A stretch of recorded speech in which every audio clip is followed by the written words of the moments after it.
The scream pierced the winter morning like a bullet, sudden, violent, followed by frantic shouts.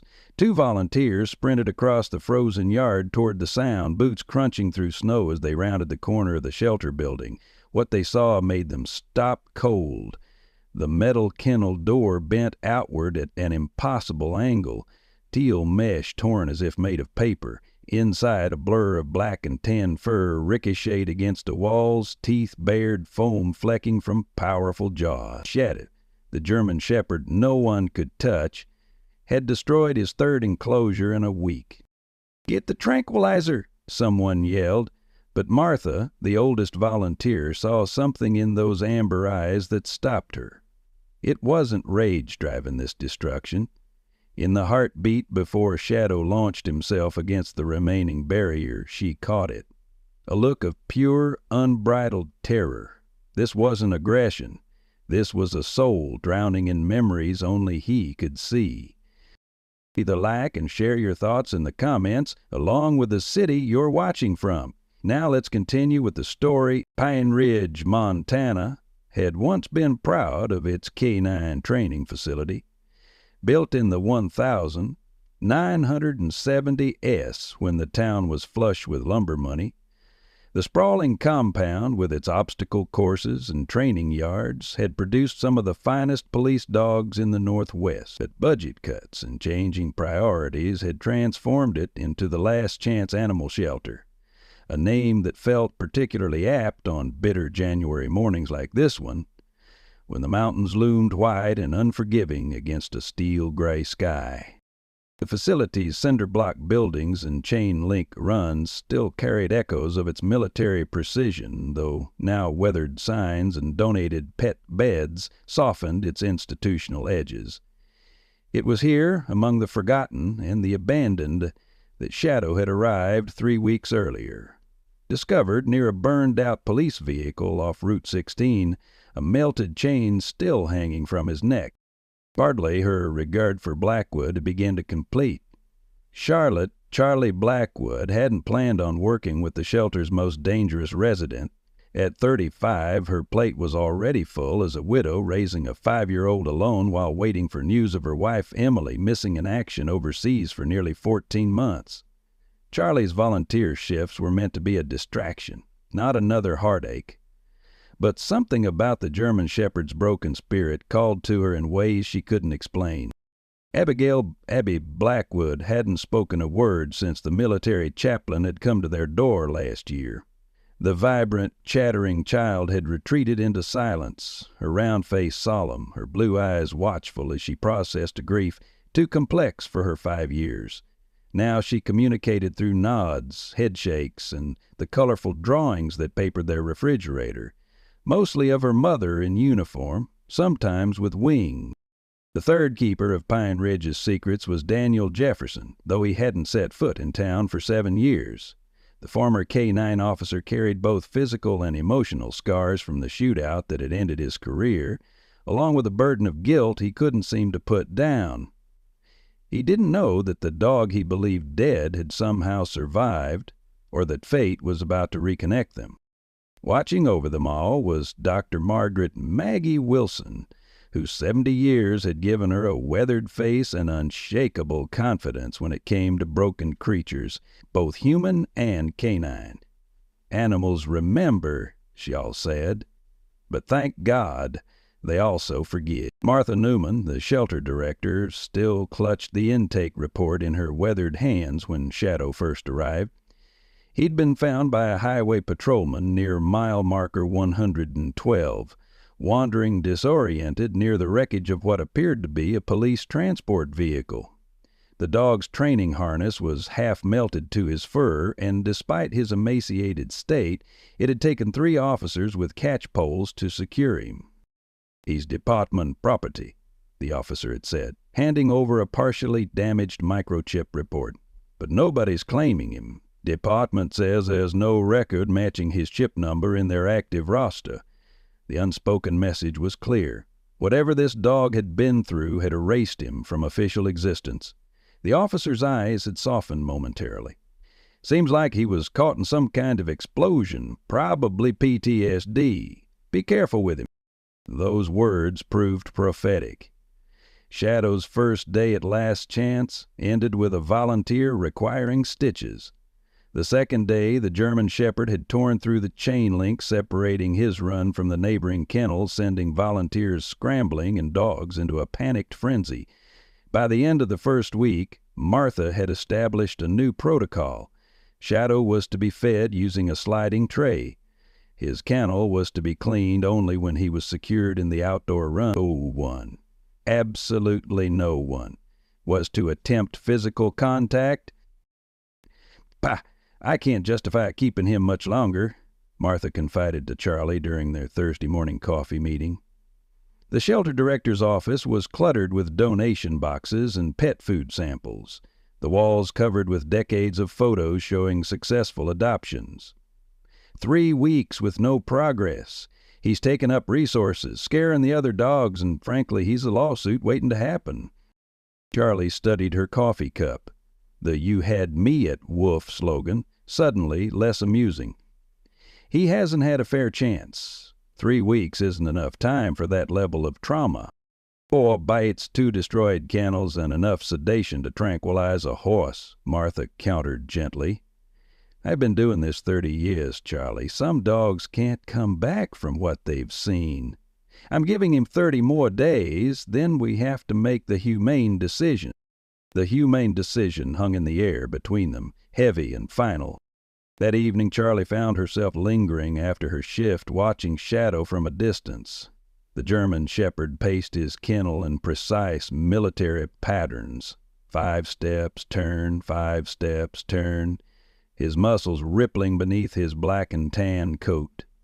Occasionally he would freeze, ears pricked forward as if hearing something beyond human perception, before resuming his endless patrol.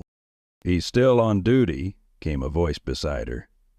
Dr. Wilson had appeared, her silver hair escaping its practical bun, eyes keen behind wire-rimmed glasses. "I've seen it before in military dogs. They can't stand down." "There's nothing in his file about military service," Charlie said. Dr. Wilson shrugged. "Police, military. The training is similar. Something catastrophic happened to him, and he's still fighting it." She studied Charlie's face. "You recognize it too, don't you? That's why you're still here after your shift." Charlie didn't answer immediately. The recognition was too raw, too personal. She saw the same vigilance in Abby's silent watchfulness, the same inability to rest.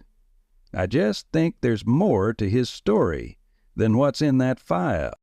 "There always is," Dr. Wilson said softly, "but you can't save them all, Charlotte." "I know that," Charlie replied, perhaps too quickly. "I just think he deserves one real chance." The following Tuesday upended everyone's careful plans. Charlie's regular babysitter called in sick, and with no alternatives, she was forced to bring Abby to the shelter during her shift. She set the child up in the staff break room with coloring books and strict instructions to stay put, promising to check in frequently. For the first hour, everything went according to plan. Abby quietly colored, occasionally looking up to watch the ceiling mount TV that played nature documentaries on mute. Charlie checked in between feeding rounds, relieved to find her daughter exactly where she'd left her. It was during the third check-in that Charlie felt the first cold fingers of panic. The break room was empty. Abby's coloring books lay abandoned, crayons scattered across the table. Charlie called her name, trying to keep her voice steady as she checked under the table, behind the couch, in the small attached bathroom. Nothing. "Has anyone seen my daughter?" Charlie asked, her voice rising as she entered the main shelter area. The volunteers exchanged glances and shook their heads. Martha immediately organized a search.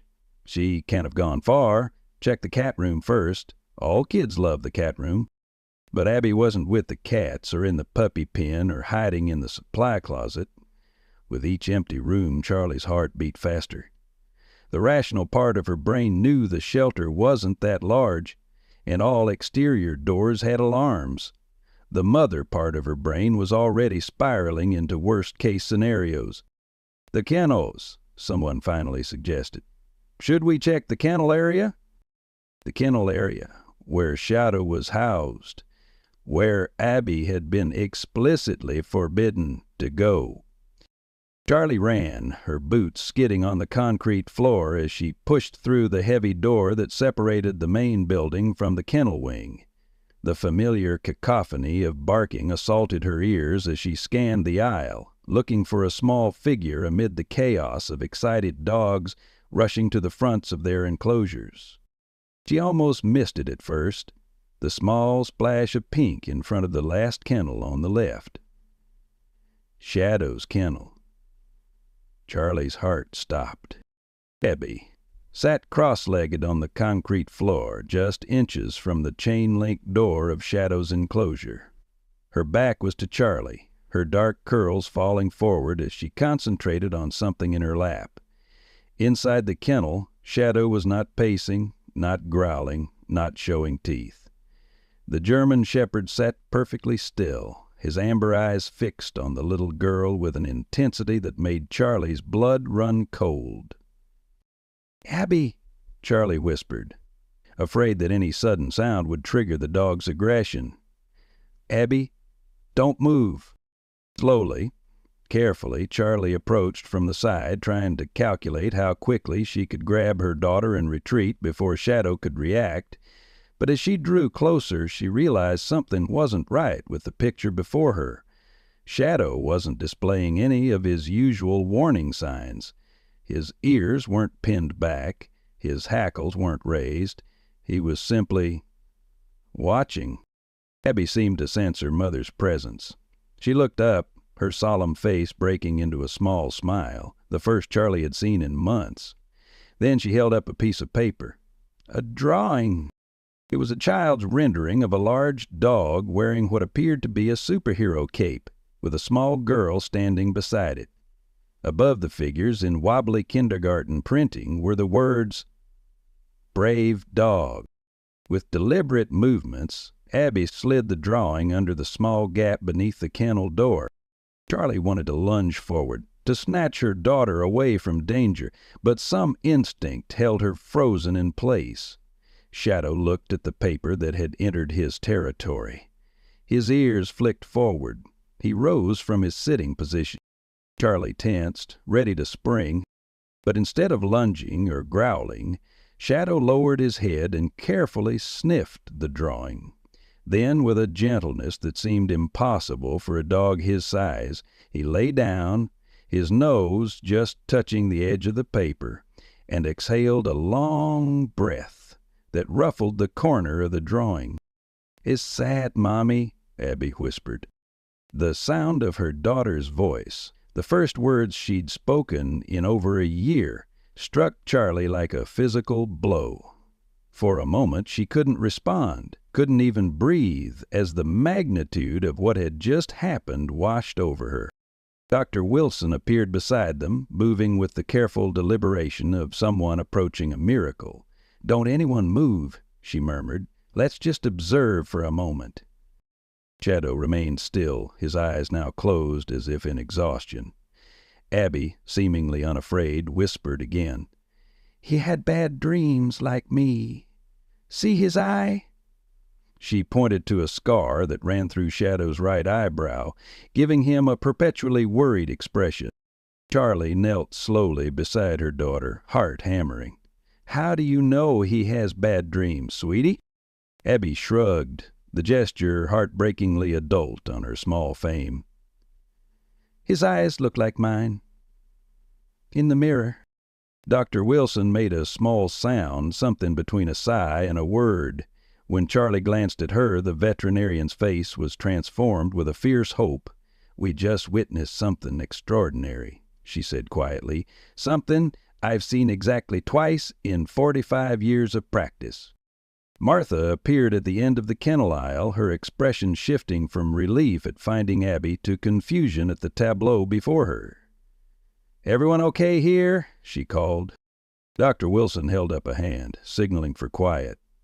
"Martha," she said, her voice carrying a rare note of command, I believe we need to reconsider our 30-day timeline for this dog. Dr. Wilson insisted on documenting everything. The following morning she arrived at the shelter with a leather-bound notebook and a digital camera that looked at least 15 years old. We need to record every interaction, every reaction, she explained to Charlie while setting up a small chair outside Shadow's kennel. What we're seeing might be an anomaly, or it might be the beginning of something remarkable. Charlie was still processing Abby's words the previous day, the first she'd spoken since the military chaplain's visit. She'd tried to get her daughter to speak again at home, but Abby had retreated back into silence, as if those few sentences had depleted some precious internal resource. "I don't understand what happened," Charlie admitted. "Why him? Why her?" Dr. Wilson adjusted her glasses. "Trauma recognizes trauma, Charlotte, sometimes more clearly than any diagnostic tool we have." She patted the chair beside her. "I've worked with military dogs for 40 years. The bond between handler and dog is something special. But what I saw yesterday was different. That child connected with Shadow on a level I can't explain." The shelter director was less enthusiastic. Martha paced her office later that afternoon, gesturing with reading glasses she'd removed from her face. "I appreciate the breakthrough, I really do," she said, "but we can't risk a child's safety on a hunch.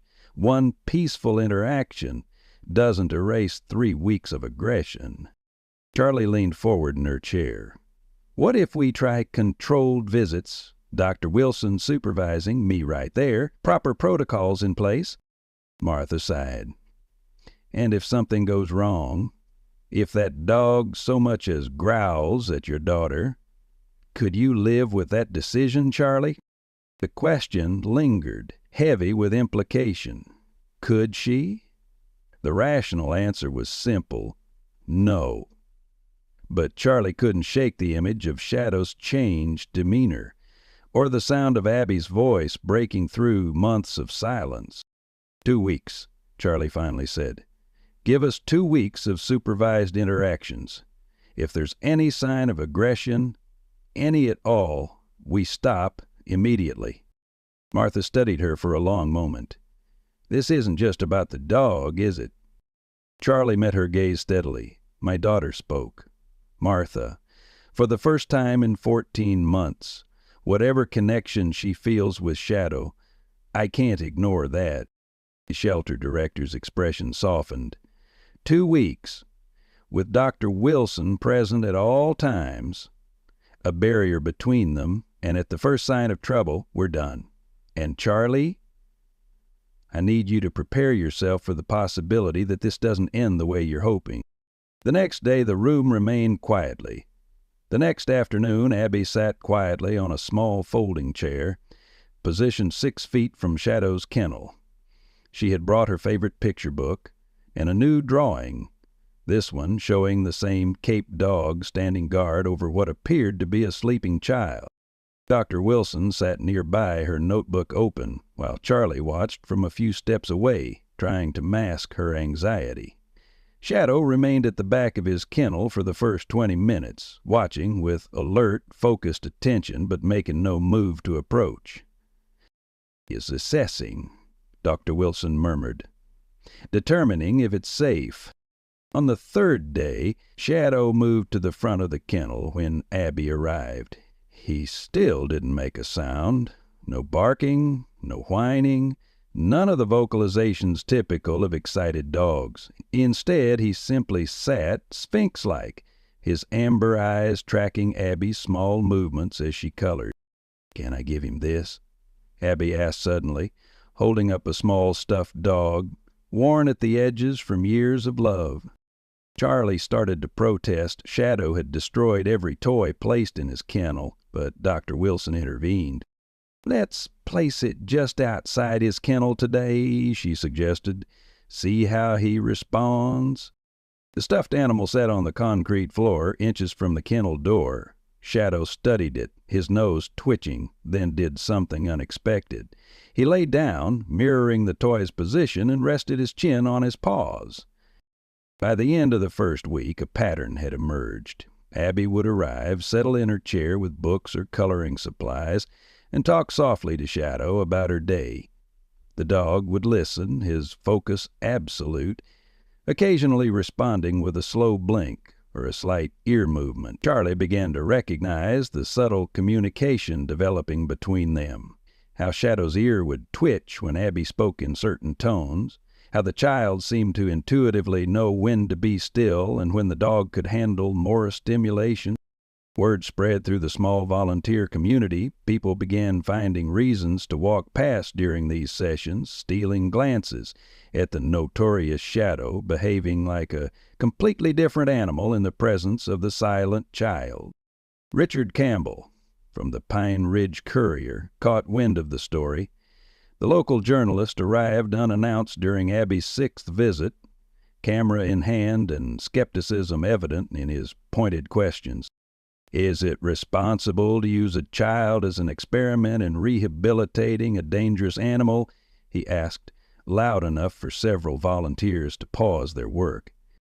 Charlie stepped between him and the kennel area. "This isn't an interview opportunity, Mr. Campbell. The community has a right to know what's happening here," he persisted, "especially when it involves potential danger to a minor." Martha emerged from her office, drawn by the commotion. "Richard, you know our policy on photographs. If you want to discuss our rehabilitation programs, you can make an appointment." Campbell lowered his camera, but not his voice. "Multiple bite incidents, property destruction, and now suddenly this dog is a therapy prospect? People should know the risk you're taking." Beck Wilson rose from her observation post, her small frame somehow commanding as she approached. "I've rehabilitated dogs for the military that have seen active combat, Mr. Campbell. Before you write whatever sensationalist piece you're planning, perhaps you should educate yourself on trauma response in working dogs." The confrontation ended with Campbell's reluctant departure, but the damage was done. By the following day, Martha's phone was ringing with concerned board members and community residents who'd heard rumors about a dangerous dog being allowed near a child. The shelter board called an emergency meeting. Charlie found herself sitting in a cramped conference room on a Thursday evening, facing 7 serious faces across a table, scattered with Shadow's incident reports and Dr. Wilson's observation notes. "The liability is simply too great," said Howard Fletcher, the board president and local insurance agent. "One incident, just one, and the shelter could be finished." "Not to mention the potential harm to the child," added June Whitman, a retired elementary school principal. "I understand the desire to save every animal, but safety must come first." Dr. Wilson spread her documentation across the table. "Look at the transformation in just 1 week. Shadow's cortisol levels have decreased. His aggressive incidents, 0. His food consumption, normalized. These aren't feelings or hopes. These are measurable indicators of improvement." The debate continued for nearly 2 hours. Charlie spoke about Abby's progress, how she'd begun speaking again, albeit sparingly, and how her nightmares had decreased since the visits began. Dr. Wilson presented case studies of similar rehabilitations she'd overseen. Martha remained largely silent, her expression troubled as she listened to both sides. Finally, Howard leaned back in his chair. "I move that we allow the interactions to continue, with strict protocols in place, for 1 additional week. After that, we reassess with the understanding that a single aggressive incident ends the program immediately." The vote passed narrowly, 4-3. Outside in the parking lot, Charlie found Dr. Wilson staring up at the night sky, breath fogging in the cold air. "Thank you," Charlie said simply, "for believing in him. I've seen too many good dogs put down because humans can't recognize the difference between fear and aggression," the older woman replied. "But Charlie, they're right about one thing. We're running out of time. Shadow needs to show significant progress if he's going to survive this." The next breakthrough came unexpectedly. During Abby's 8th visit, Dr. Wilson had brought a special reinforced mesh panel, a safety barrier that would allow closer interaction while still providing protection. "Let's see if he'll accept hand proximity," she explained, setting up the barrier at the kennel entrance. Abby sat cross-legged before it, her small hand flat against the mesh. On the other side, Shadow approached cautiously, nostrils flaring as he scented her. "It's okay," Abby whispered. "I won't hurt you." The irony of the statement, this tiny human reassuring an 80-pound former police dog, wasn't lost on Charlie. She held her breath as Shadow inched closer, his focus intent on Abby's hand. When his nose finally touched the mesh, directly against Abby's palm, Dr. Wilson made a small, triumphant sound. "Perfect," she murmured, snapping a photo. "Absolutely perfect." None of them noticed Richard Campbell standing in the shadows of the corridor, his phone capturing the entire interaction. The next morning, the front page of the Pine Ridge Courier featured a photo of Abby's hand against the mesh, Shadow's muzzle pressed against it from the other side. The headline read, "Child used to tame killer dog. Local shelter risks child's safety in controversial rehabilitation experiment." Martha's office had never felt smaller than the morning the newspaper hit stands. Charlie sat rigidly in a chair by the window, the offending article spread across her lap, while Martha paced the limited floor space, phone pressed to her ear. "Yes, Mr. Fletcher, I understand your concerns. No, there was no authorization for photographs. Yes, we're addressing it immediately." The shelter director's voice maintained professional composure, but her free hand clenched and unclenched at her side. When she finally ended the call, Martha sank into her chair, suddenly looking every one of her 62 years. "The board chair wants an emergency meeting tonight. They're talking about accelerating Shadow's—" She couldn't finish the sentence. "Euthanasia," Charlie supplied flatly. "They want to kill him because of a misleading article." "It's not just the article, Charlie. It's the perception. 3 board members have received calls from concerned parents. The mayor's office called, even the police department weighed in, wanting to know why we're rehabilitating aggressive animals near children." Martha gestured helplessly at the newspaper. "Campbell made it sound like we're conducting some kind of twisted experiment with your daughter as bait." Charlie's anger burned cold and precise. "I'm going to talk to him." "That won't help." "Maybe not, but I'm doing it anyway."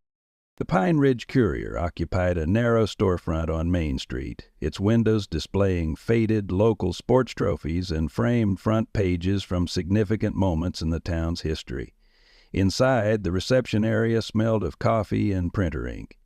A 20-something receptionist looked up from her computer as Charlie entered, the bell above the door announcing her arrival. "I need to see Richard Campbell." "You have an appointment?" "You'll want to see me." Charlie placed the newspaper on the counter, a finger tapping the front page photo. "I'm Charlotte Blackwood. That's my daughter in his unauthorized photograph." 5 minutes later, she was ushered into a cluttered office where Campbell sat behind a desk stacked with papers and coffee mugs. He had the rumpled look of someone who'd spent too many years chasing small-town deadlines. His buttoned-down shirt wrinkled at the elbows, reading glasses pushed up into graying hair. "Mrs. Blackwood," he began, "I understand you're upset." "Miss," Charlie corrected automatically, and "upset" doesn't begin to cover it. "You published my daughter's photograph without permission. You misrepresented a supervised rehabilitation program as some kind of reckless endangerment. And now the shelter board is considering euthanizing a dog that's making real progress." Campbell leaned back in his chair. "I reported facts. That dog has a history of aggression. Your daughter is a minor. The shelter is allowing interaction between them. The public has a right to know." "Don't lecture me about rights." Charlie's voice remained steady despite the anger coursing through her. "You didn't report context. You didn't mention Dr. Wilson's credentials or the safety protocols in place. You didn't explain that Shadow is a former police K-9 with PTSD, not some random aggressive stray, and you certainly didn't mention that this interaction has helped my daughter speak again after more than a year of silence following her mother's MIA status. Something in Campbell's expression shifted slightly. Your wife is military? Marine Corps. Helicopter pilot.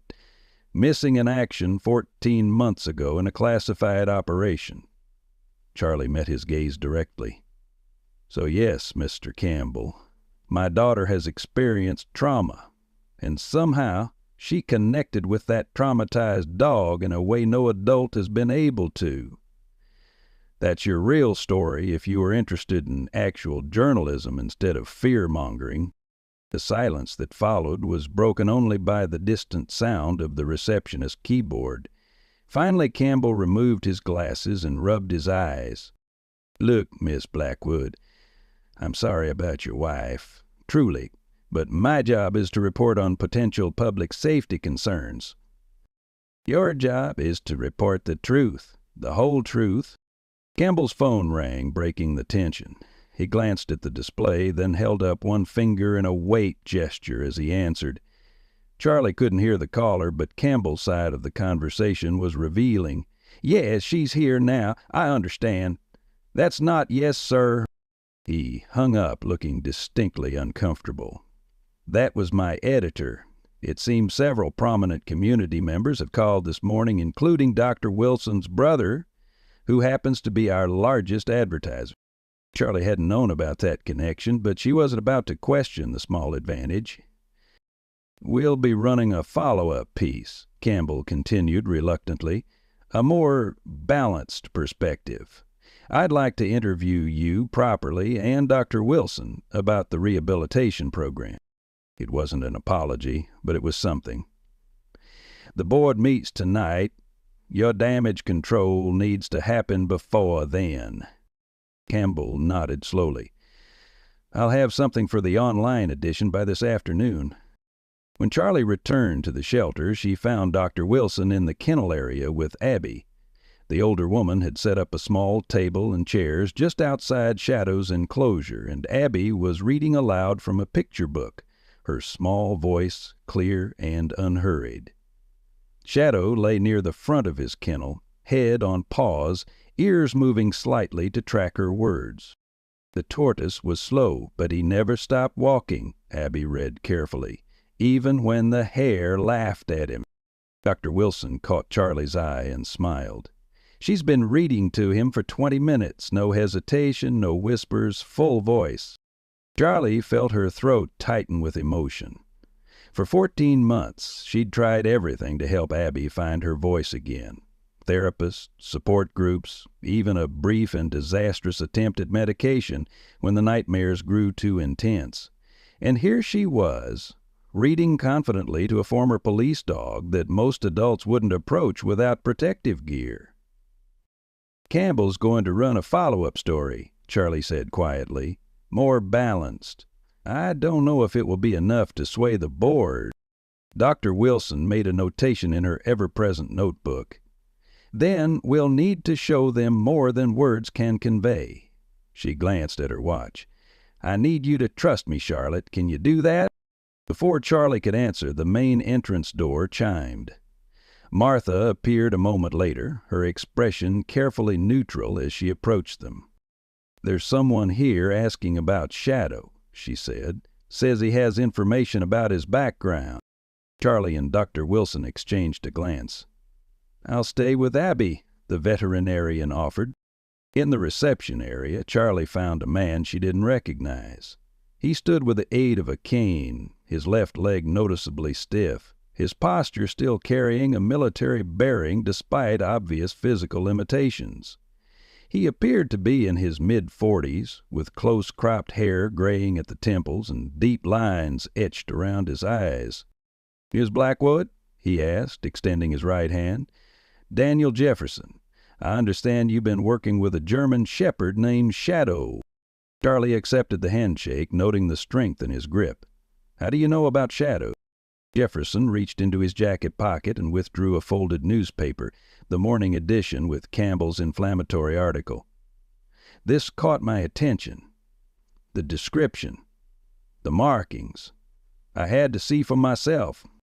You know, Shadow, a complex emotion crossed Jefferson's face. Part hope, part pain. I knew a canine with those markings. His name was actually Stryker. He belonged to... His voice faltered briefly. He was my partner's dog. Police canine unit in Billings. Martha, who had been quietly observing, stepped forward. Would you like to see him? To confirm if it's the same dog? Jefferson nodded, his grip tightening on the cane. If that's possible. They walked slowly to the kennel area, Jefferson's cane tapping a rhythmic counterpoint to their footsteps. As they approached, Charlie could hear Abby still reading, her voice now animated as she described the tortoise crossing the finish line. Dr. Wilson saw them coming and quickly ushered Abby away from the kennel, whispering something in her ear that made the little girl nod solemnly.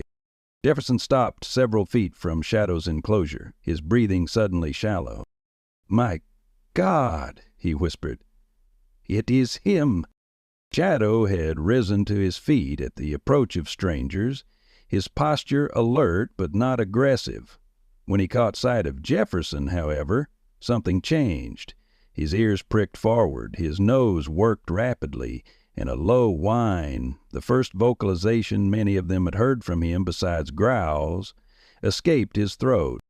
"You know each other," Charlie said, observing the recognition in both man and dog. Jefferson's eyes had filled with tears.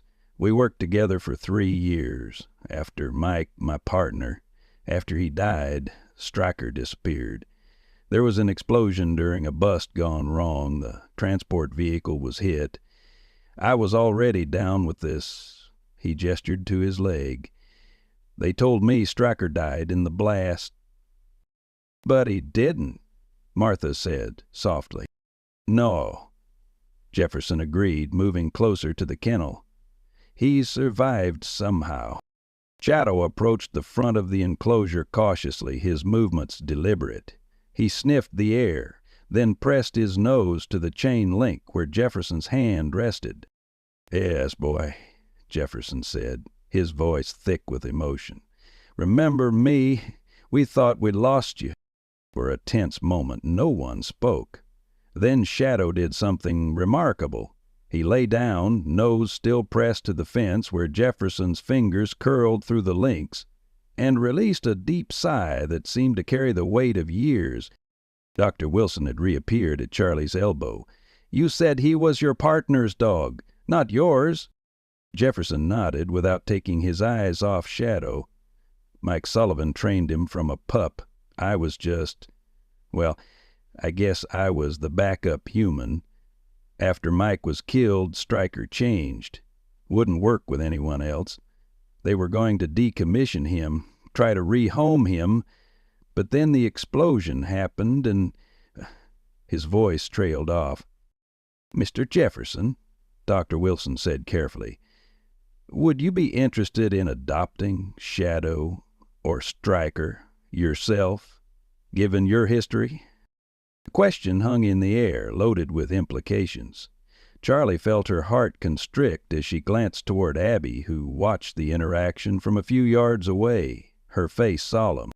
Jefferson's answer surprised them all. "No, ma'am. I'm not in any position to take him. I live in a no-pets apartment building, still doing physical therapy 3 times a week." He gestured toward his damaged leg. "Besides, looks like he's found something good here."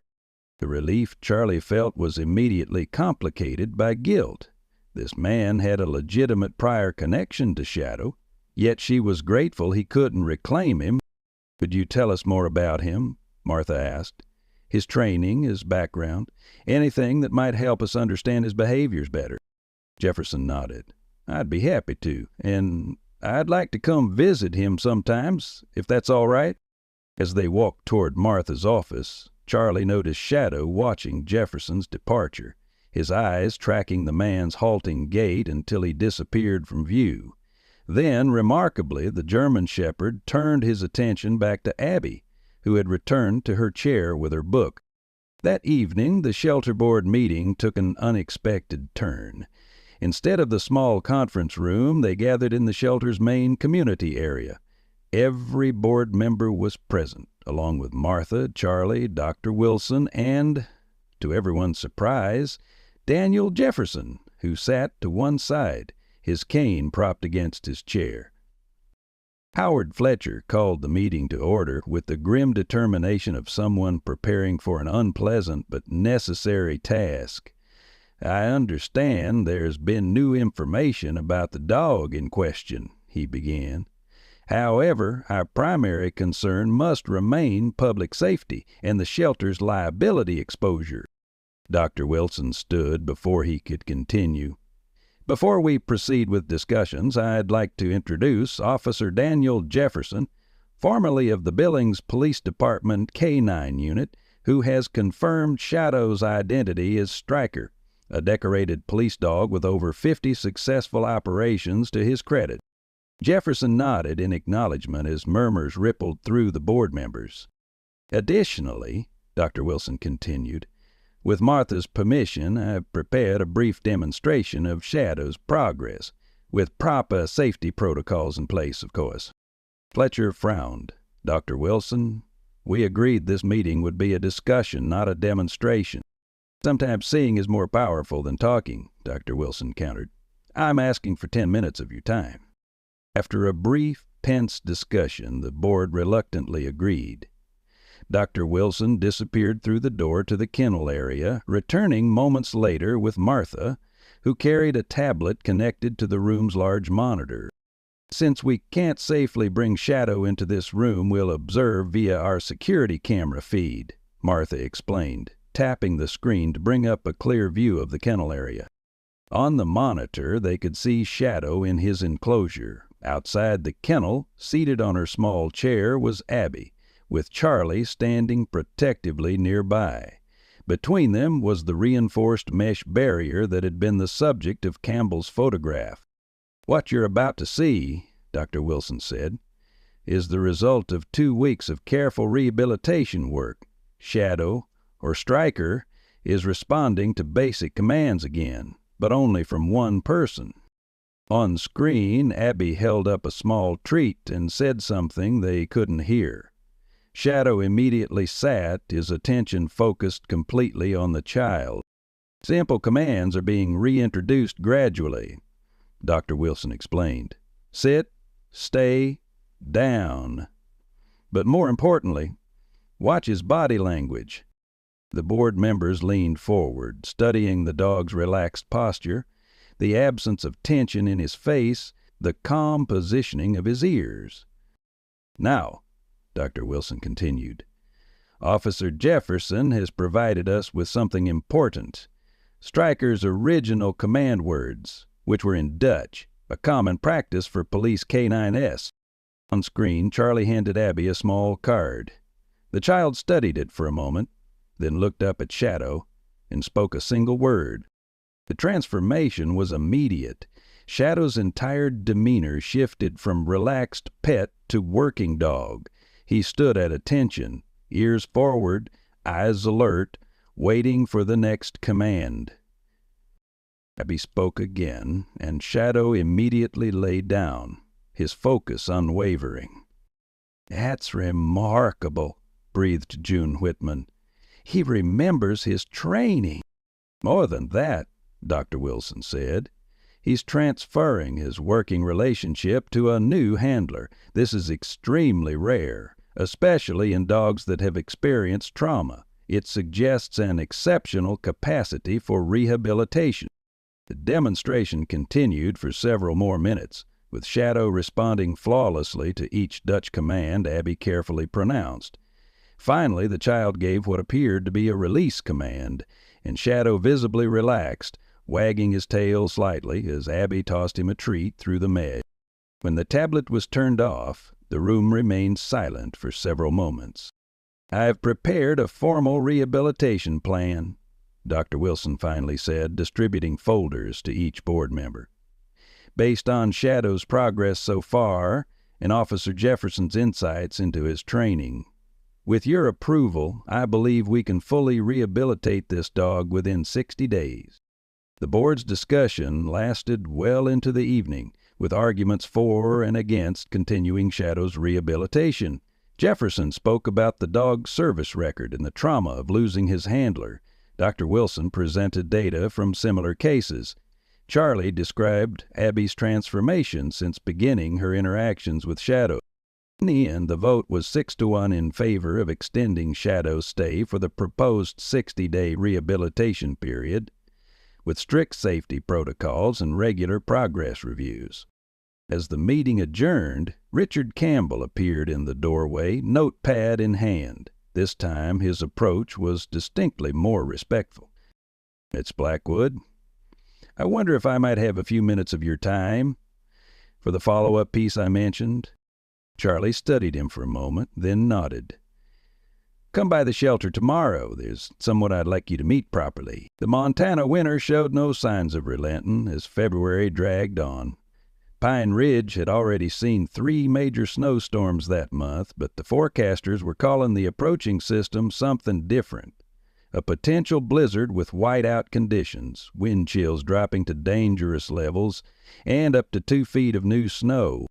Charlie watched the weather report with growing concern as she prepared Abby's lunch for school.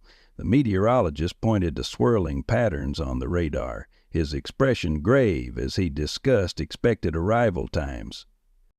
"Looks like it'll hit hardest this afternoon around school dismissal time," Charlie murmured, more to herself than to Abby, who sat at the kitchen table carefully writing in a small notebook, her Shadow journal, as she called it. "Will we still go see Shadow today?" Abby asked, without looking up from her writing.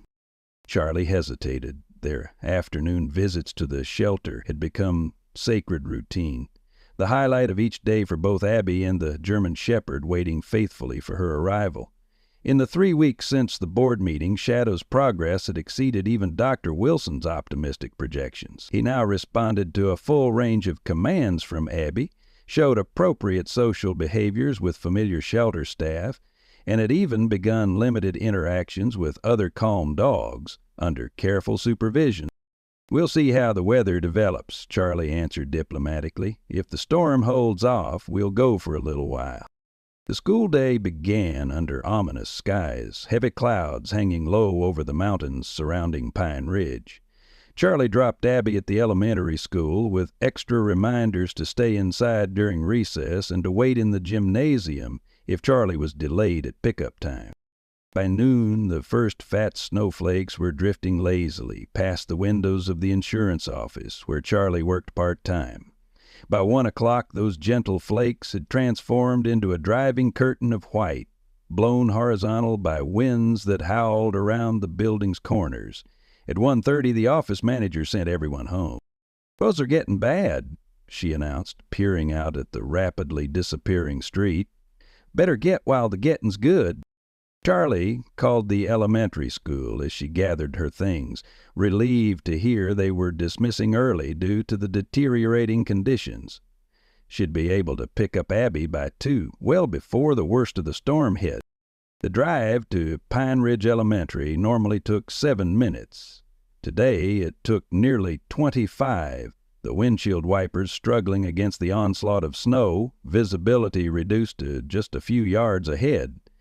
Charlie gripped the steering wheel with white knuckles, mentally calculating the safest route home once she had Abby safely inside the car. The school parking lot was chaotic. Parents navigating slippery conditions, children bundled against the cold, racing toward waiting vehicles, teachers attempting to maintain order amid the weather-induced panic. Charlie parked as close to the front entrance as possible and hurried inside, stomping snow from her boots as she entered. The gymnasium, designated as the early dismissal pickup location, buzzed with activity. Charlie scanned the rows of seated children, looking for Abby's familiar dark curls and pink backpack. She checked once, twice, then a third time with growing concern. Mrs. Henderson, Abby's teacher, noticed Charlie's searching gaze and approached with a puzzled expression. "Miss Blackwood?" Did you already pick up Abby? I thought I saw her in line, but a cold that had nothing to do with the blizzard settled in Charlie's stomach. No, I just got here. She's supposed to be waiting in the gym. Mrs. Henderson frowned. Let me check with the office. Sometimes children get confused about early dismissal procedures. The next 15 minutes passed in a nightmarish blur. The school secretary hadn't seen Abby. She wasn't in her classroom, the library, or the cafeteria. The nurse's office was empty. With each empty room, the knot in Charlie's chest tightened. When was she last seen? Charlie demanded, her voice tight with fear. Mrs. Henderson's face had gone pale. During the pre-dismissal lineup, the children were gathering their things from their cubbies. Abby definitely had her coat and backpack. I helped her zip up. And then, I'm not sure. There was some confusion when the announcement came about early dismissal. Some parents were already arriving. The school principal, a former military man with a steady demeanor, took charge of the situation. We'll conduct a room-by-room search, he assured Charlie. Sometimes children find interesting hiding places when routines change. But the systematic search of the building yielded nothing. No Abby, no clues to her whereabouts, just empty classrooms and mounting dread. I'm going to the police, the principal announced, his expression grim. And we need to account for every child and every adult who left this building in the last hour. Outside, the storm had intensified. Snow accumulation had already reached 6 inches, with visibility dropping by the minute. Charlie stood at the school entrance, staring out at the white void, her mind racing. Think, she whispered to herself. Where would she go? And then, like a bolt of lightning, a memory struck. Abby at breakfast asking if they would visit Shadow today. Charlie had been non-committal, focused on the weather forecast.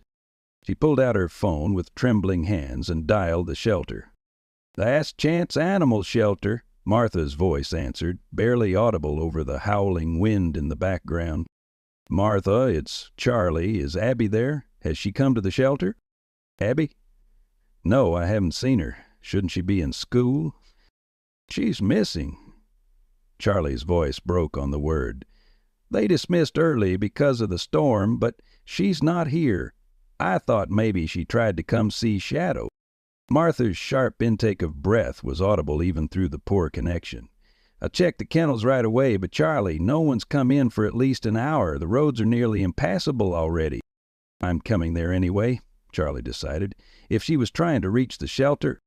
Be careful, Martha urged. I'll call if she shows up. The drive to the shelter normally took 10 minutes from the school. Today it seemed impossible. Streets buried under drifting snow, traffic lights swinging wildly in the wind, abandoned vehicles already littering the roadside. Charlie's SUV fishtailed more than once as she navigated the treacherous conditions, her headlights barely penetrating the swirling white darkness. When she finally reached the shelter, Martha met her at the door, concern etched across her face. No sign of her, Charlie. I've checked every room, every closet. Dr. Wilson is going through the outdoor runs now, but... She didn't need to finish the sentence. The outdoor temperature had plummeted to 15 degrees, with wind chills well below zero. If Abby was out in this storm... Charlie's phone rang, the school principal reporting that the police had arrived and were organizing a search, hampered by the worsening blizzard conditions. Charlie listened numbly, trying to think through her rising panic. The library, she said suddenly, interrupting the principal's measured tones. Yesterday, Abby mentioned returning a book to the public library. It's only 3 blocks from the school. Maybe she tried to go there first. It was a slim possibility, but it was something. Charlie ended the call and turned to Martha. I need to check the library. It's on her route from school to here. I'm calling Daniel, Martha decided, already reaching for her phone.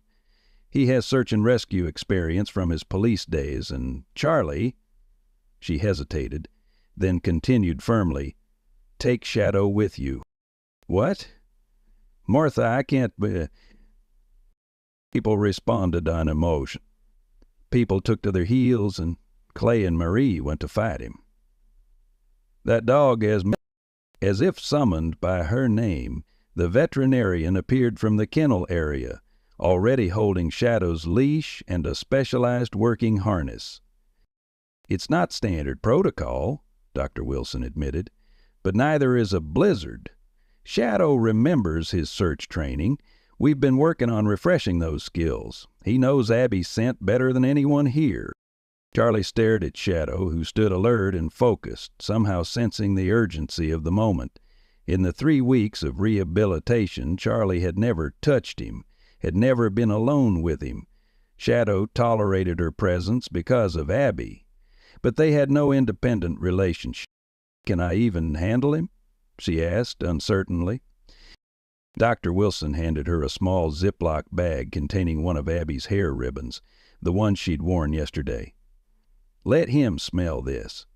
Give him the Dutch command for find, sec. He'll understand what you need from him."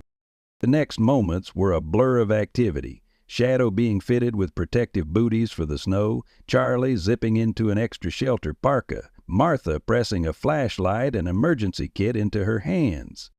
"The police know you're searching with a K9. Daniel's voice crackled through Martha's phone, now on speaker. "I've given them Shadow's description. I'm trying to get there myself, but the roads are nearly impassable from my side of town." Outside, the full fury of the blizzard struck them like a physical blow. Charlie squinted against driving snow, the sheltered parking lot already transformed into an unrecognizable white landscape. Shadow pressed against her leg, surprisingly steady in the howling wind. "Zoke!" shouted Charlie, commanded, holding Abby's hair ribbon under the dog's nose. "Find Abby." For a heart-stopping moment, Shadow simply stood still, snow gathering on his black and tan coat. Then his head lifted, nose working the air currents with focused intensity. He turned, not toward the street that would lead to the library, but toward a narrow alley that ran behind the shelter property. Charlie hesitated, then decided to trust the dog's instincts. "Lead on," she murmured, gripping the leash tightly as they plunged into the storm. Shadow moved with purpose, navigating the deepening snow with determination that belied the treacherous conditions. He paused occasionally, nose lifting to sample the wind, then adjusting their course with confident precision. They passed the library, dark and closed due to the weather, and continued toward the heart of town. Time lost meaning in the whiteout conditions. It might have been 20 minutes or an hour as they pushed through snowdrifts that sometimes reached Shadow's chest. The German shepherd never faltered, pulling Charlie forward when her own resolve wavered, finding paths through the deepening snow that somehow offered the least resistance. They reached the old bookstore, long closed but still standing on Pine Ridge's main street. Shadow suddenly tensed, his entire body alert as he tugged Charlie toward the narrow space between the bookstore and the neighboring building. The alley was partially sheltered from the driving snow, dark and narrow. Shadow's pace quickened, pulling Charlie deeper into the passage until they reached a small courtyard at the rear. There, barely visible beneath a collapsed wooden awning, was a small shape huddled against the building's back wall. "Abby!" Charlie's scream was torn away by the wind, but Shadow had already surged forward, covering the final distance in powerful strides. The little girl was curled into a tight ball, her pink backpack pulled around her like a shield, her face buried in her arms. For one horrifying moment, Charlie thought they were too late. Then Abby's head lifted slightly at Shadow's approach, her face pale and tear-streaked, but her eyes open and aware. "Shadow?" she whispered, voice barely audible over the storm. The German shepherd whined softly, pressing his body against hers, immediately covering her with his warmth. Charlie dropped to her knees in the snow, hands shaking as she assessed her daughter. cold, frightened, but miraculously alert. "Abby, what happened? Why are you here?" She struggled to keep her voice calm while unzipping her parka to wrap around Abby's shivering form. Abby's lips trembled with cold. "I wanted to return my library book before seeing Shadow, but the library was closed. Then I got lost, and it was snowing so hard," her voice faltered. "I found this place to wait until the snow stopped, but it got so cold." Charlie activated the emergency beacon Dr. Wilson had pressed into her hand, then pulled out her phone. No signal. They were trapped in the blizzard, Abby dangerously cold, with no immediate way to call for help. Shadow seemed to understand the gravity of the situation. He positioned himself on the exposed side of their huddled forms, creating a barrier against the driving snow. His body heat radiated against them as Charlie gathered Abby into her arms beneath the shelter of the collapsed awning. "Smart girl finding shelter," Charlie murmured, rubbing Abby's arms and legs to restore circulation. "And smart Shadow finding you." Abby's eyes, heavy with exhaustion, fixed on the German shepherd. "I knew he would," she whispered simply. "He promised." As the blizzard raged around them, Charlie held her daughter close, watching Shadow stand guard against the storm, his powerful body their shield against the deadly cold, his training activated in the moment they needed it most. In that frozen courtyard, as time slowed and survival became their only focus, Charlie finally understood what Abby had somehow known from the beginning. This wasn't just a dog with trauma. Bales created a new fusion process. This was a guardian finding his purpose again. They found him 4 hours after the emergency beacon activated. By then, darkness had fallen completely. The temperature had plummeted to near zero, and the snow had piled so high around their makeshift shelter that the rescue team almost missed them entirely. It was Shadow who alerted the searchers, his sharp bark cutting through the howling wind when he sensed their approach. The emergency responders appeared like apparitions through the swirling snow. 4 figures in heavy gear led by a police officer with a powerful searchlight. Charlie, barely conscious herself by then, could only manage weak waves as the rescuers reached them. Shadow stood his ground, refusing to move from his protective position until the lead rescuer spoke a command that Charlie didn't catch, but that made the German shepherd step aside with military precision. "A miracle," one EMT murmured as they wrapped Abby in thermal blankets and prepared her for transport. "Another hour out here." He didn't finish the sentence, but the grave look he exchanged with his partner said everything. Abby was loaded onto a special rescue sled, her small form bundled tightly against the cold. Her skin had taken on a bluish tinge, her breathing shallow. Hypothermia had set in despite Shadow's warmth and Charlie's desperate efforts to keep her daughter conscious. As they secured her, Abby's eyes fluttered open briefly, searching, until they found Shadow standing vigilant nearby. "Need dog," she whispered through cracked lips.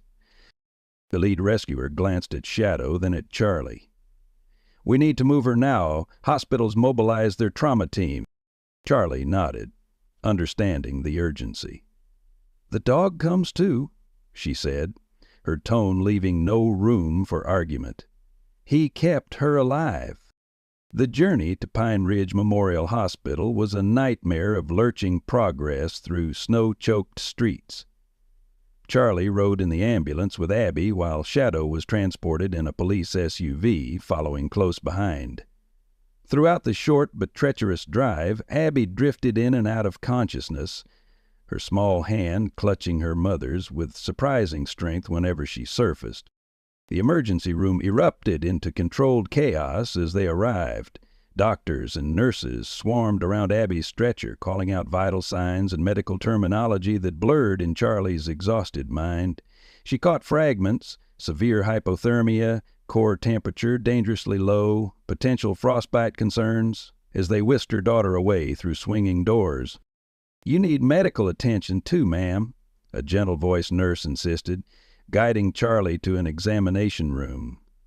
She hadn't realized how cold she was, how the feeling had gone from her fingers and toes, how her own body trembled uncontrollably. "The dog," she managed to say through chattering teeth. "Where's Shadow?" "Animal Control has him in the ambulance bay," the nurse assured her. "They're following protocol for service animals. He's safe." But he wasn't safe, Charlie realized later when her own condition had been stabilized and she was allowed to sit vigil outside the pediatric intensive care unit where Abby was being treated. Shadow wasn't a certified service animal. He was still officially a shelter dog with a history of aggression, and she had removed him without proper authorization during an emergency. Martha confirmed her fears when she arrived at the hospital, her face lined with worry. "The board chair called an emergency meeting by phone," she said quietly, taking the seat beside Charlie in the hushed waiting area. "Howard's furious about the potential liability. Taking Shadow off premises, especially during a crisis situation." "He saved her life," Charlie said flatly. "The paramedics confirmed it. Without his body heat, without him finding her so quickly." Martha nodded, her expression torn. "I know that, Charlie. Dr. Wilson knows that. But Howard and the legal team see a shelter dog with multiple bite incidents in his record being removed without proper protocols during a blizzard. They're talking about accelerating the euthanasia decision, implementing it as soon as the storm clears enough for the shelter vet to reach us." The words hit Charlie like a physical blow. "They can't. After what he did today, that's not justice. It's not even rational." "There's more," Martha continued reluctantly.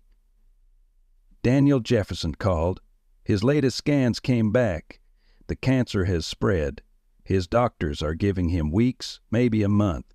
He wanted to know if he could see Shadow one last time, to thank him properly for finding your daughter." Charlie pressed her palms against her eyes, trying to hold back tears of exhaustion and frustration. "This can't be happening. After everything, after today."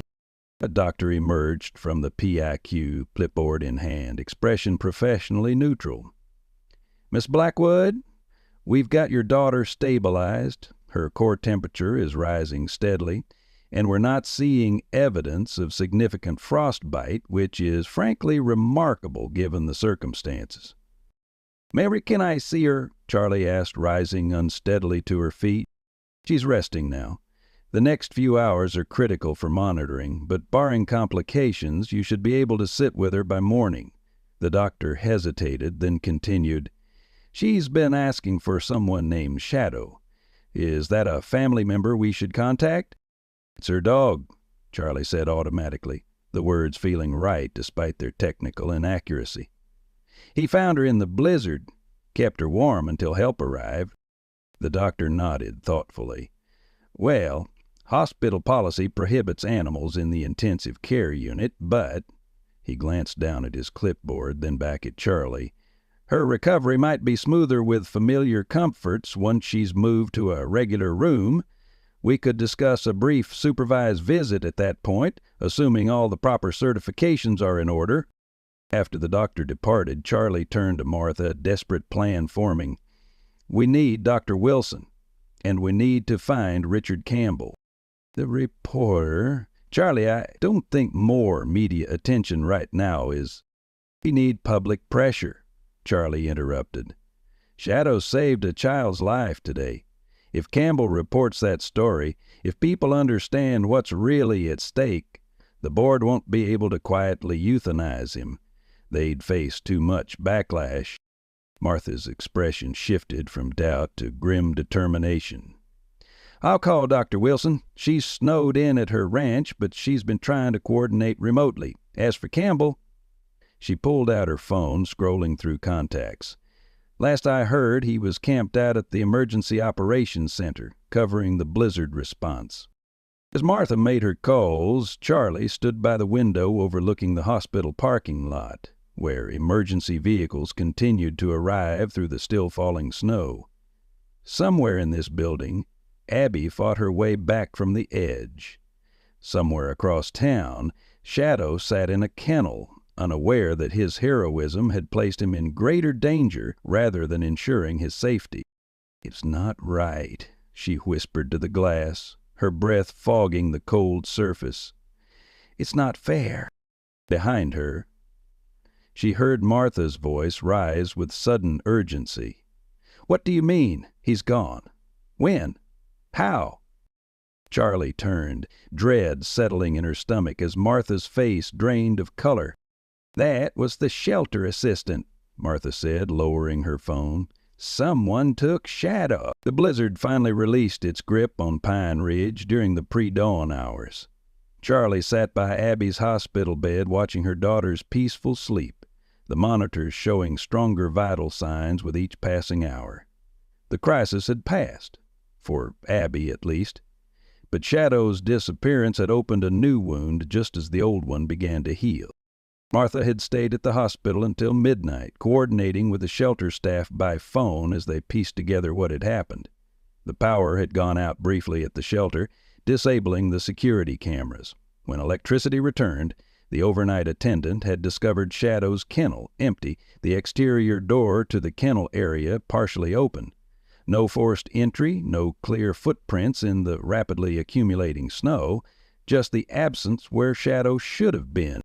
The police were sympathetic, but overwhelmed with blizzard emergencies. A missing shelter dog, even one with Shadow's remarkable story, couldn't compete with stranded motorists and medical emergencies. They promised to keep an eye out once the roads were passable again. Charlie's phone vibrated with a text message. Richard Campbell responding to her desperate late-night voicemail. "At hospital covering storm stories. Can meet in cafeteria 15 minutes?" She glanced at Abby, still deeply asleep under the influence of medication, then at the nurse stationed nearby. "I'll be back in 15 minutes, Charlie explained. "Just going to the cafeteria." The hospital hallways were unusually busy for 5:30 a.m.ing, filled with staff who had worked through the night and patients who had been brought in during the storm. The cafeteria was a small oasis of fluorescent calm, half empty but serving coffee to bleary-eyed doctors ending their shifts. Campbell sat at a corner table, digital recorder and notebook positioned beside a steaming cup. He looked as exhausted as Charlie felt, his face stubbled, his clothes rumpled from what had clearly been a long night of reporting. "Miss Blackwood," he greeted her, rising briefly as she approached. "I got your message about Shadow. Quite a development." Charlie sank into the chair opposite him, too tired for pleasantries. "He saved my daughter's life yesterday, and now someone has taken him, possibly to destroy evidence of what he's capable of." Campbell's eyebrows rose. "That's a serious allegation." "You think someone from the shelter board?" "I don't know," Charlie admitted. "But the timing is too convenient. The board was holding an emergency call about Shadow's status. Right when he disappeared." The journalist made a note, his expression thoughtful. "I've been following the story since my rather one-sided reporting. Shadow's rehabilitation has been remarkable by all accounts." "It's been miraculous," Charlie corrected, "and yesterday proved it wasn't just about Abby. He remembered his search and rescue training. He followed commands. He protected my daughter for hours in life-threatening conditions." She leaned forward, intensity cutting through her exhaustion. "This isn't just a heartwarming story about a child and a shelter dog anymore. This is about recognizing that traumatized service animals deserve rehabilitation, not euthanasia." Campbell studied her for a long moment. "You're asking me to help find him?" "I'm asking you to make his story so public, so widely known, that whoever took him can't quietly put him down, make him too visible to disappear." Something shifted in Campbell's expression, professional curiosity transforming into genuine concern. "The shelter has no security footage? No witnesses?" "The storm knocked out power at the crucial moment. Convenient, isn't it?"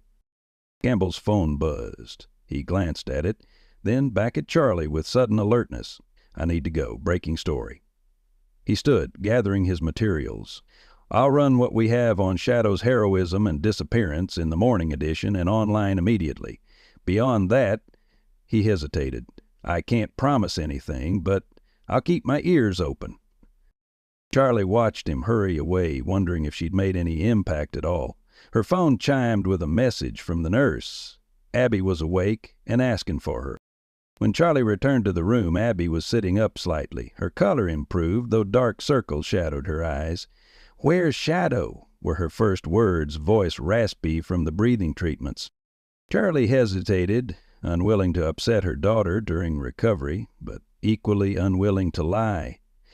"He's not here right now, sweetheart. The hospital has rules about dogs visiting." "But he saved me," Abby insisted with a child's perfect logic. "They have to let him visit." "We'll work on that," Charlie promised, smoothing Abby's tangled curls. "How are you feeling?" "Cold inside," Abby said, her small face serious. "But the doctor said I'm getting warmer." She fidgeted with her blanket, then asked the question Charlie had been dreading. "When can Shadow come see me?" Before Charlie could formulate an answer, a commotion erupted in the hallway outside. Raised voices, hurried footsteps, the squeak of gurney wheels on linoleum. A nurse poked her head in, expression apologetic. "Sorry for the noise. Emergency admission coming in." Charlie nodded understanding, grateful for the momentary distraction from Abby's question. She turned back to her daughter, prepared to change the subject, when the voices outside grew more distinct. BP dropping again. "Get another IV start. Someone call his emergency contact." And then, cutting through the medical jargon, a familiar name. "Mr. Jefferson, can you hear me? Daniel, stay with us." Charlie froze, her attention snapping to the doorway. The gurney passed by. Just a glimpse, but enough to recognize Daniel Jefferson's ashen face beneath an oxygen mask. His body unnaturally still as medical staff hurried him toward the critical care unit. "That's Shadow's friend," Abby said quietly. "The man with the hurt leg." Charlie squeezed her daughter's hand. "Yes, it is. I need to check on something, okay? I'll be right back." She stepped into the hallway, flagging down a nurse she recognized from the night shift. "The man they just brought in?" "Daniel Jefferson." "What happened?" The nurse hesitated, professional discretion warring with small-town pragmatism. "Found unconscious at home. Neighbor checked on him after the storm, called 911. His cancer's advanced, and with the delay in emergency services because of the blizzard—" She shook her head grimly. "Doctor doesn't think he has long." Charlie thanked her, mind racing as she returned to Abby's room. Daniel critically ill. Shadow missing. The storm isolating everyone at the most crucial moment. Connection? Or coincidence? She was still puzzling through possibilities when her phone rang. "Martha," her voice tight with controlled urgency. "Charlie, are you sitting down? You need to hear this." "What's happened? Have they found Shadow?" "Not exactly. The morning staff was clearing storm debris from the shelter property and found something strange. Paw prints leading away from the building, accompanied by a single set of human footprints. They followed them as far as they could before the trail disappeared on the main road." "Someone walked him out? During the blizzard?" Charlie struggled to make sense of it. "That's insane. It was deadly out there." "Exactly," Martha replied. "Which makes me think whoever took him knew exactly what they were doing and was highly motivated." She paused meaningfully. "The footprints appeared to show someone with an uneven gait, someone who might use a cane." The implication hit Charlie like an electric shock. "Daniel? You think Daniel took Shadow? But he's just been admitted to the hospital. He's critical." "The timing fits," Martha said gently. "If he took Shadow during the storm, spent hours in those conditions, and then collapsed at home afterward—" Charlie's mind raced, pieces falling into place. Daniel's terminal diagnosis, his connection to Shadow through his fallen partner. his military training that would have taught him how to navigate in extreme conditions, and his final wish, to see Shadow once more. "I need to check something," Charlie said abruptly. "I'll call you right back." She turned to Abby, forcing a calm smile. "Sweetheart, I need to step out for just a few minutes. The nice nurse will stay with you, okay?" The pediatric wing was 3 floors below the critical care unit. Charlie took the stairs, her exhausted body protesting every step, but urgency driving her forward. At the CCU nurses' station, she identified herself as a friend of Daniel Jefferson's, asking if there were any personal effects that had arrived with him. "Just the clothes he was wearing, and his wallet," the charge nurse answered, eyeing Charlie with mild suspicion. "His condition is extremely critical, family only at this point." "I'm not here to see him," Charlie explained. Was there a note? Anything written he might have had with him?" The nurse's expression softened slightly. "There was something. A folded paper in his coat pocket, pretty waterlogged. We set it aside with his other belongings." She studied Charlie's face. "You think it's important?" "It might be. Please, could I see it?" Minutes later, Charlie carefully unfolded a soggy paper that had been placed in a clear plastic bag. The ink had run in places, but the message was still legible. A shaky handwriting that spoke of physical strain. "To whoever finds this, I've taken Stryker to complete one final mission. I can never repay what Mike gave for me, but I can honor his memory by making sure his partner doesn't die alone in a shelter. Stryker saved me once. Yesterday he saved a child. He deserves to live free. By the time you read this, we will have reached our destination. Don't look for us. Daniel Jefferson, badge WB-20. Charlie's hand trembled as she refolded the note. Daniel had taken Shadow during the height of the blizzard. A final mission, he'd called it. And now Daniel lay barely alive in the critical care unit while Shadow was... where? Had they reached this mysterious destination before Daniel collapsed? Or was Shadow out there somewhere, alone in the aftermath of the storm, waiting for a handler who would never return? The search began as soon as the roads were cleared enough for emergency vehicles to navigate. Charlie had shown Daniel's note to Martha, who immediately mobilized the shelter volunteers. Richard Campbell published the story in a special online edition of the Pine Ridge Courier, and by noon dozens of community members had joined the effort, scanning the snow-covered landscape for any sign of Shadow. Daniel remained unconscious, his condition deteriorating despite the hospital's best efforts. The doctors had allowed Charlie a brief moment at his bedside where she had whispered a promise to find Shadow, though she wasn't sure Daniel could hear her. His weathered face looked smaller somehow against the stark white hospital linens, the powerful former officer now fragile in his final battle. "We need to think like Daniel," Charlie told the search coordinator, a retired forest ranger who had volunteered to organize the community efforts. "If he was taking Shadow somewhere specific, somewhere with meaning, where would it be?" They had already checked Daniel's apartment. Neighbors reported seeing him leave during the early hours of the blizzard, but no one had seen him return. Shadow wasn't there, nor at any of the local parks or the police memorial where Daniel's partner was honored. Abby, improving steadily but still confined to her hospital bed, had her own theories. Shadow would go somewhere high, she said with certainty when Charlie visited between search shifts. He likes to see everything. At the shelter, he always jumped up to look out the high window. Charlie smiled at her daughter's conviction, but filed the observation away. Children sometimes saw patterns adults missed. On the 3rd day, with hope fading and temperatures dropping again, Charlie received an unexpected visitor at the hospital. Dr. Wilson had finally managed to reach town, her ranch having been cut off by snowdrifts that required heavy equipment to clear. The veterinarian looked exhausted but determined as she settled into the chair beside Abby's bed. "I've been thinking about Daniel's note," she said without preamble. That phrase, live free, it's significant. Charlie, who had been dozing in the uncomfortable visitor's chair, straightened. How so? It's part of a tradition in military and police canine units, Dr. Wilson explained, her voice gentle as Abby listened intently. When a working dog retires, their handler often says, "You're free now."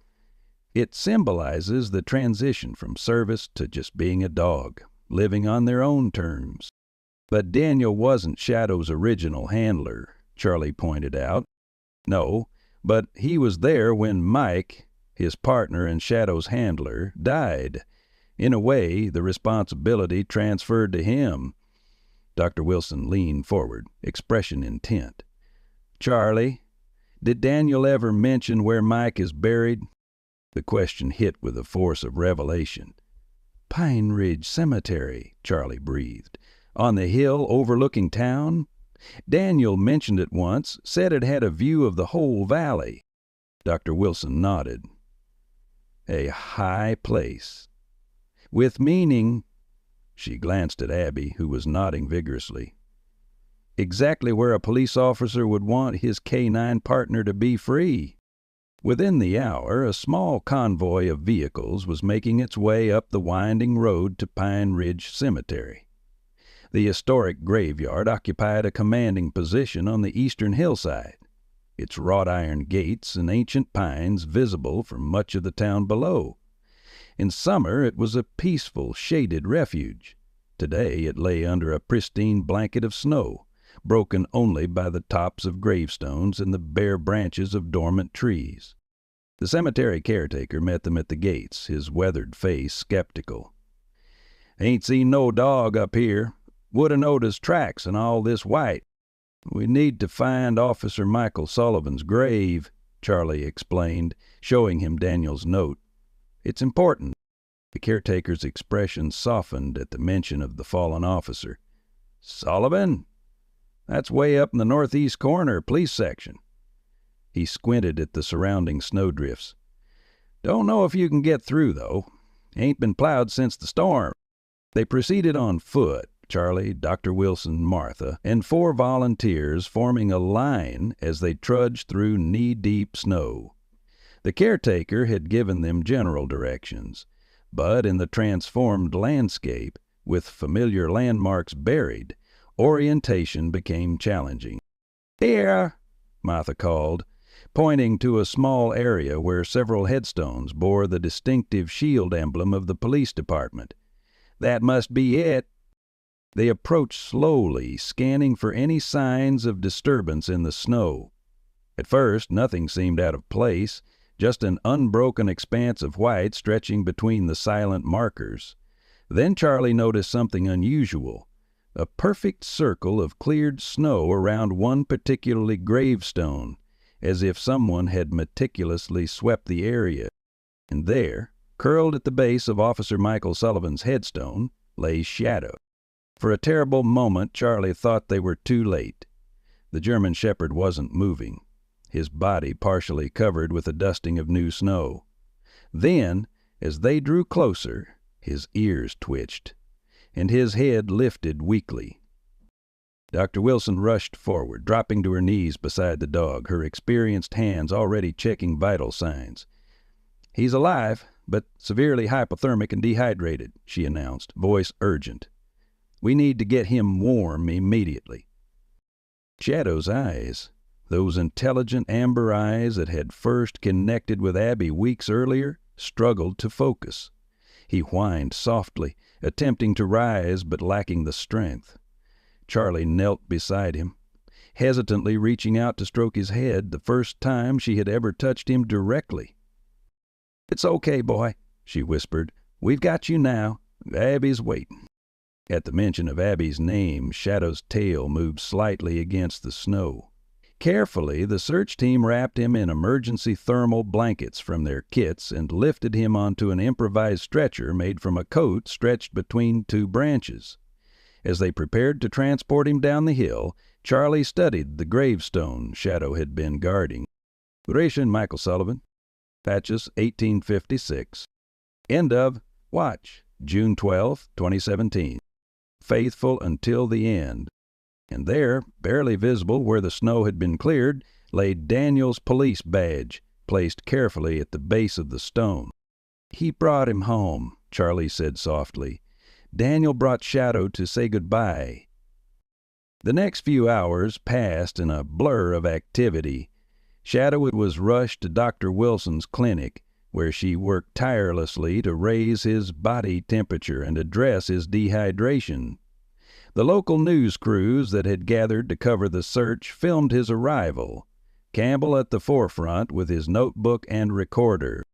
At the hospital, Charlie divided her time between Abby's room and the critical care unit, where Daniel's condition had stabilized slightly, enough for brief periods of consciousness. During one such moment, Charlie was able to tell him that Shadow had been found. "At Mike's grave," she said, holding his frail hand.